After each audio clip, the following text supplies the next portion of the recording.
Fala galera, tudo tranquilo? Tudo beleza com vocês? Vamos fazer essa questão aí da especialista, né, que caiu recentemente, a prova da entrada de 2022, questão envolvendo colisões, uma questão tranquila, gente, vê só.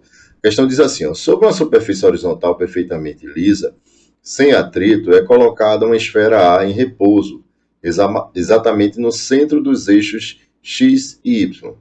Uma esfera B de massa igual a 3 kg, que se desloca em movimento retilíneo uniforme, de acordo com a seguinte função horária das posições: S igual a 10t, expressas em unidades no Sistema Internacional de Unidades. Atinge a esfera A, segundo o ângulo de 30 graus, em relação ao eixo X, conforme a figura. Após a colisão perfeitamente elástica, a esfera A passa a descrever um movimento retilíneo uniforme, exatamente sobre o eixo Y, e a esfera B passa a descrever um movimento retilíneo uniforme, exatamente sobre o eixo X.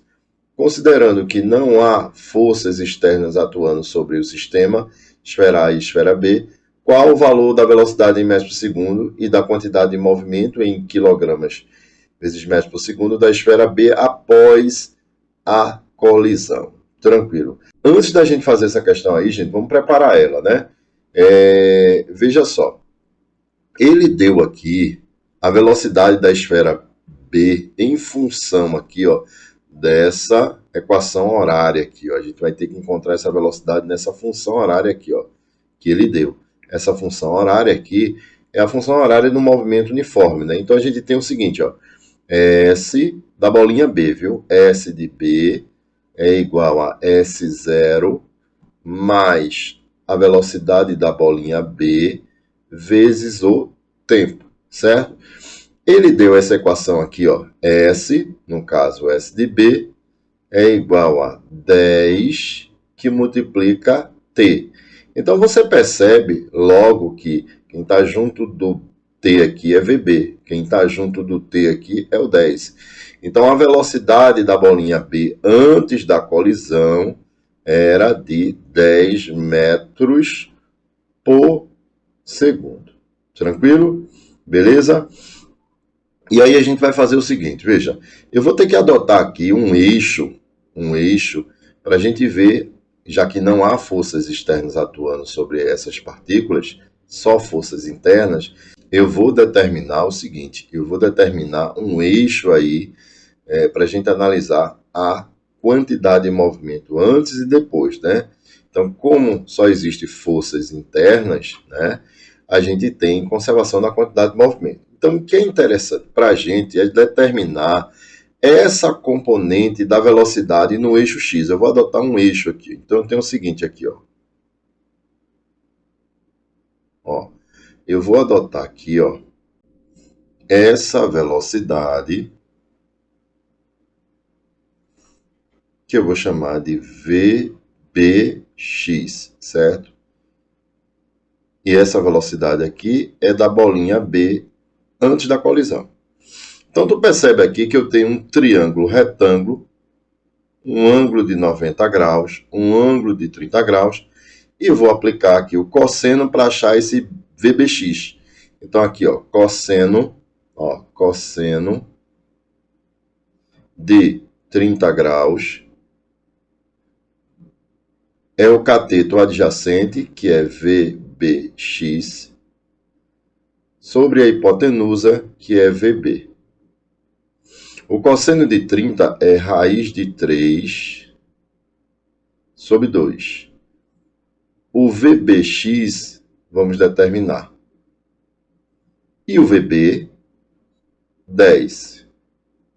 Posso simplificar aqui, ó. 10 por 2. Aqui dá 1, aqui dá 5. E vou fazer meio pelos extremos agora. 1 vezes VBX dá VBX. 5 vezes raiz de 3 dá 5 raiz de 3. Então, essa daqui é a velocidade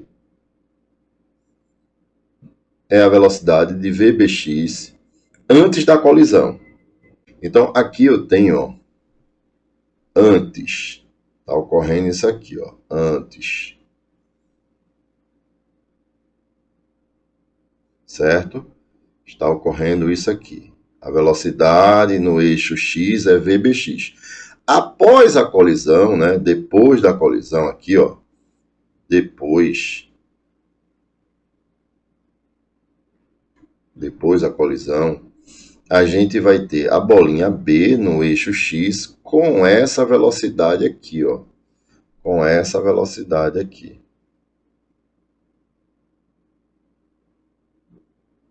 Essa velocidade aqui eu vou chamar de vbx',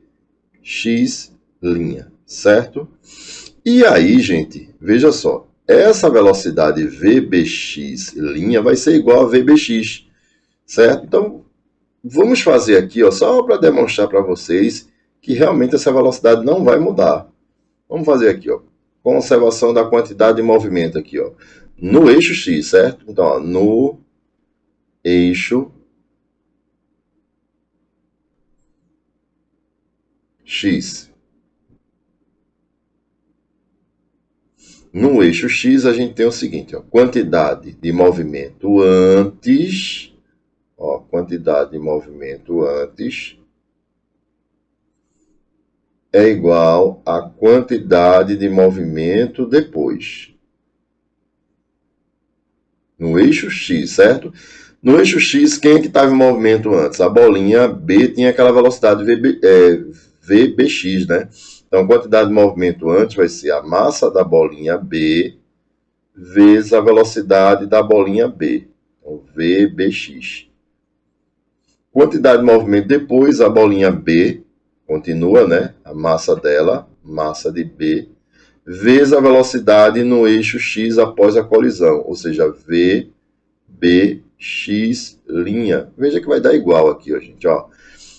MB corta com MB, ou seja, VBX'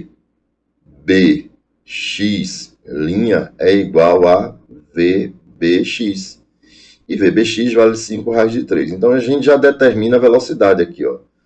VBX' vai ser igual a 5 raiz de 3 metros por segundo. Então, já determinei a velocidade da bolinha B após a colisão. E aí, a quantidade de movimento, né, após a colisão. Então, quantidade de movimento da bolinha B após a colisão vai ser a massa de B vezes a velocidade de B após a colisão, ou seja, VBX', né? Então, a quantidade de movimento de B, a massa de B, ele deu aqui, ó, gente, ó, a massa de B é 3 kg, então aqui dá 3, vezes a velocidade, que é 5 raiz de 3. Então, a quantidade de movimento de B após a colisão vai ser quanto? 15 raiz de 3 quilograma vezes metro por segundo. Então, aí a gente encontra isso, né, na alternativa A. Então, é uma questão tranquila de colisões que caiu na prova da especialista, ok? Vou resolver mais questões, viu, galerinha?